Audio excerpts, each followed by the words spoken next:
Welcome back to another episode of New Arrival Preview. So Jackie, what do we have first?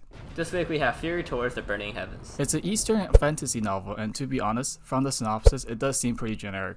It does have a decently funny narrative, and it's about an MC that it was initially despised by everyone, who then got the luck to rise to the top. It's not that deep of a plot, but it does seem to be a good casual read. The author started publishing this novel in May of 2014, and there's about 2,200 chapters, and it's finished right now. So for the translation publishing speed, each chapter is actually on average of 1,600 English words, with the early chapters being a bit longer, so about 8 to 9 spirit stones on average per chapter, and 2 chapters per day. And that's a pretty decent speed right off the bat, because the chapters early on are mostly over 2,200 words per chapter. So for stats, it's a bit complicated. It's received very well on the TDM platform, and it was ranked in the top 3 for monthly ranking for 3 months in a row back in 2015 across the entire platform. But on QQ Reader though, as you can see, there's 6.5 million views, 1.55 million people added to their reading list, 6.1 star from 9,000 votes, and a total of 560,000 likes. So yeah, the conversion from the views to collection and likes is pretty good, but the score is a bit worrying. And moving on to the author, he's a god level author as well. So from our last video, we know that it's 1 level below platinum, which is pretty good already. One of his newer novels is actually translated on Webnovel already, and it's done by Henyi Translation.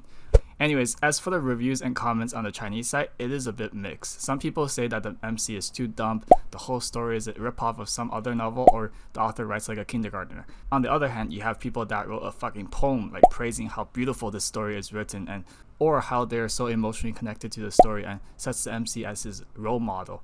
So yeah, as for the English story, Jackie, you read it. What do you think? I actually had no idea that some people were complaining that the author writes like a kindergartner, because from my impression, I feel like he writes a lot of detail into the story. Go into incredibly descriptive details of the story so we all know. Oh, yes. A lot better than some of the novels that we're translating. It's your boy. The initial chapters are extremely long. I've only gotten up to chapter 15 after like 2 hours of reading. And the story didn't progress that much because, as I said earlier, I feel the author is putting in a lot of detail. But from what I've seen so far, the plot seems very generic. I think it's very similar to stories like Battle Through the Heavens, where the main character is very talented, but then loses his talent. Then his family suddenly hates him so much that they take away all his resources and make him live like a servant. Wait, is that the plot for this one? Yeah, this one. In Battle Through the Heavens, it was like he lost his talent, and then like everybody hated him and shit like that, basically. Oh, okay.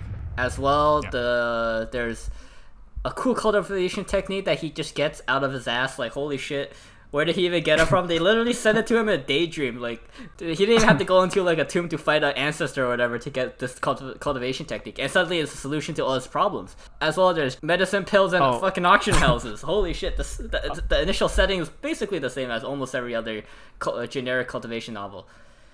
Okay, and how about Heron? Not too sure about love interest right now. Oh, okay. And how about the translation quality? So the thing is, the first part of the story takes place within the Jiang household, and so everybody's last name is Jiang. The problem is that makes it a bit confusing for characters and maybe the translators, because there are a couple mistakes where some of their names are switched around because, you know, everybody has the same last name and that's like half their name. Oh, okay.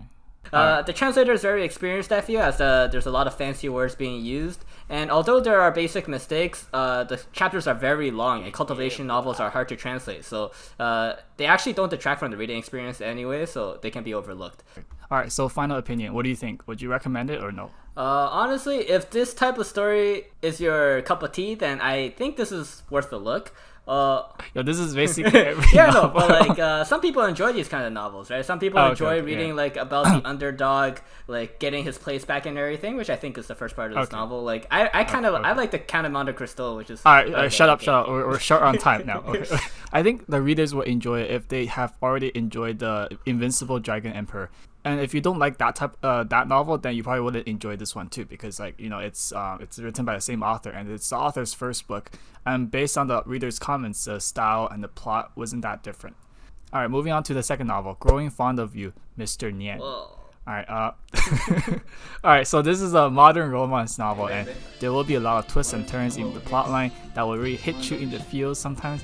And the synopsis is pretty interesting and well written since you get to know the context right away. But it does seem to be a bit generic. So yeah, so the author started publishing in June of last year, and there are already about 1,600 chapters, and the raw is still ongoing. So yeah, it's a pretty ridiculous writing speed for the author. So props to her. So yeah, each chapter is about 700 to 800 English words. So that's about 4 spirit stones on average per chapter. And translators are publishing 2 chapters per day, and yeah, that's a bit on the slow end of things. All right, so for stats, it's got 890,000 views, 250,000 people added to their reading list, 8.4 star out of the 5,000 votes. The conversion from views to collection and likes is pretty good, and the score is good as well. And then for the Chinese reader reviews, it's mostly positive and many people enjoy it. And then you can also get those occasional people crying when they're, making the comments when they're in the dark arcs. And yeah, Jackie, you read the story. How is it? I actually really enjoyed the story. The female lead has a history behind her. So her previous fiance and her friends betrayed her, and that forced her out into this new city where she met the male lead, who luckily doesn't rape anyone. That's pretty Mostly good. because he broke his back, so he can't even move. But that's pretty good. Yeah, that's a win. And then we are introduced to her backstory slowly over the beginning of the story. I feel like the author paced the story really well. Helps develop the characters a little and show off the personality of the main character and the male lead. Translation quality, how is the translation quality is actually alright for most of the story, though there are some sentences that I feel like the editor must have accidentally skipped. For example, these ones. Yeah, the sentence structures have been missing, but honestly, if you're just reading for the story and not nitpicking translation quality like I'm supposed to be doing, you'll not find anything that's too jarring or takes you out of the story. Okay, so final opinion, what do you think? Recommend? I really like this story, although I'm not really into female novels that much. No, Jackie, you said you're not really into female novels, but then you like 2 out of the 2. Yeah, because like I guess they're just more emotionally stimulating than male novels. Because male novels like he's mean to me, I'm gonna punch him. This one is like, oh, that guy fucked you in the ass before. What you gonna do about it? You're like, oh damn, I hope the main character beats his ass. And then so you will recommend it, and for me, I would actually give this novel a try because I'm not that shallow. I don't look at just the rating. It's what I can infer from those numbers. Like the numbers speak to me, all right? They tell a story too. So I think this story might be a hidden gem because readers get more and more picky as the years go on, right? First, they already read more novels, and secondly, the number of novels published every year grows exponentially, right? So there are definitely a lot more choices available as years go on, and moreover, the market is also flooded with more and more cliche novels every year that basically copies other plots, rearranges some events, and swap out the names. And so yeah, for a novel that just started publishing in June of last year, it definitely has some unique aspect and great things about it that not only capture a lot of the readers, but also got Qidian to sign a better contract with her, right? So yeah, and in the future, we'll make a short video to give you more details on the authors in China, like their leveling system and their estimated salary and the type of contracts they get. So make sure you subscribe for that. Damn, are we doing that? Shit. Yeah, we do.